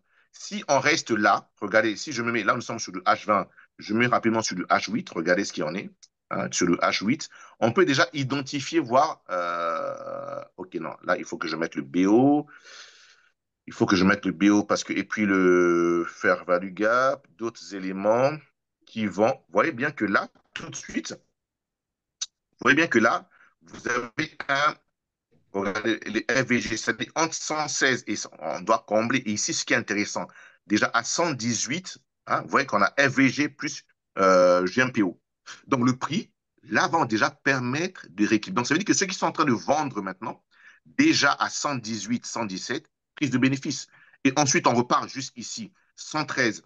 113 ou 112 va permettre au prix de pouvoir repartir avant d'attaquer un petit peu vers le bas. Parce que les prix ne vont pas aller une ligne droite. C'est de se dire, est-ce que à votre avis, les 118 vont permettre au prix de bien rebondir ou bien les 113, 114 vont permettre au prix de bien rebondir? Là, je pose la question.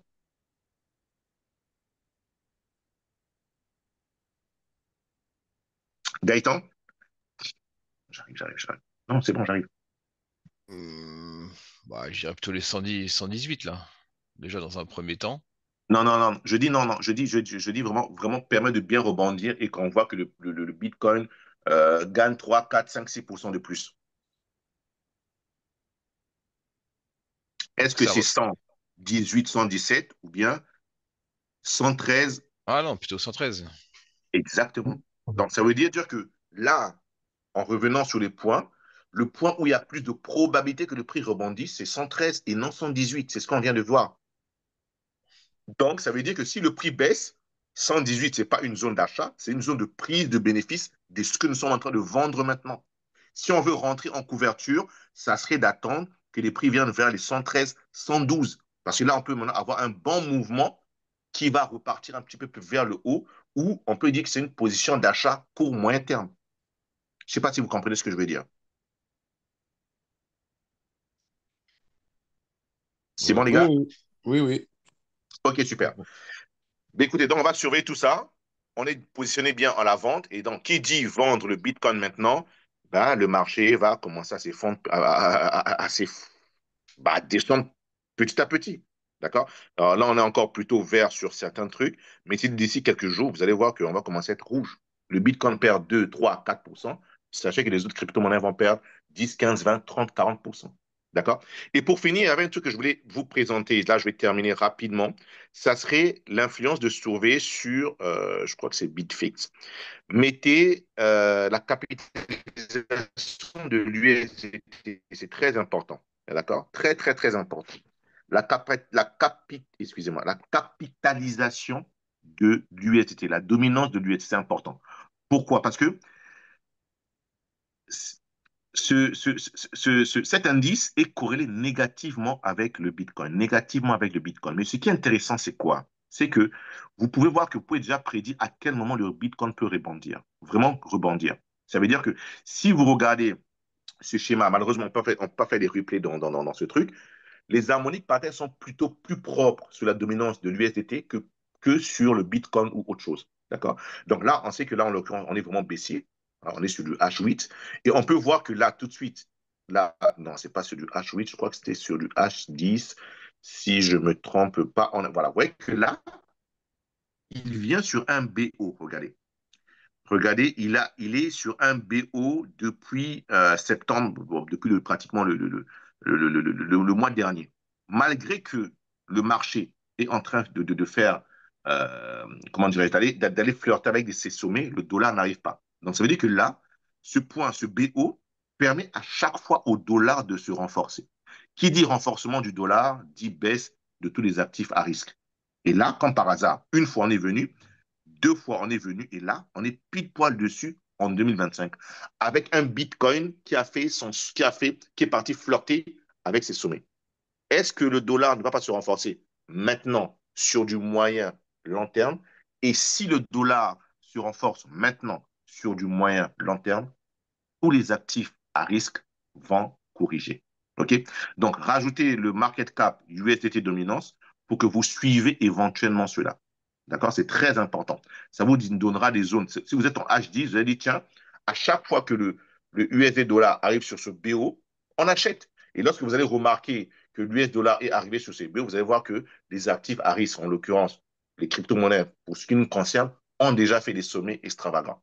En l'occurrence, comme par exemple le BNB qui a fleuré pratiquement les 1200. Donc, on arrive sur une zone où le dollar va commencer à se renforcer dans les jours à venir. Qui dit renforcement du dollar, dit prise de bénéfices ou éventuellement des gens qui commencent à se positionner en short. Et il y a une information que je vais balancer. Il y a un portefeuille qui détenait à peu près, je ne sais plus comment, de Bitcoin depuis pratiquement 12 ans, qui ne s'est pas réveillé. Il a fait 2 ou 3 jours. Il a pris ses Bitcoins pour les déplacer dans une plateforme décentralisée. À votre avis, c'est pourquoi? C'est pour prendre des prises de bénéfices pour commencer à vendre. Donc, il y a des indications qui nous disent, attention, là, le marché peut peut-être corriger. Et aussi un autre graphique sur les hautes saisons que je vais partager qui montre que nous sommes dans une zone où on arrive vers 2026 qui vont permettre éventuellement à la haute saison de commencer. Ça a perturbé. Vous voyez, fondamentalement, il y a beaucoup de gens, il y a beaucoup de choses qui ont été perturbées. Pourquoi? Parce qu'il y a eu des gros intervenants qui rentrent dans les marchés. Donc, au fur et à mesure, quand nous sommes en train d'évoluer, fondamentalement, il faut prendre les choses. Et le dernier trimestre, c'est-à-dire ce quatrième trimestre 2025 qui clôture, on est plutôt sur une correction que sur une poursuite de la tendance haussière. C'est bon pour tout le monde? C'est bon pour moi. Ok, super. Ceci dit, je vous remercie franchement d'être là. Je vais préparer la vidéo pour la prochaine fois. Et on se dit à très bientôt. OK? Portez-vous bien. Allez, Bonne merci fin de Manu week-end à tous. Bonne semaine à et tous et ciao. à bientôt. Ciao, ciao. Ok, ouais,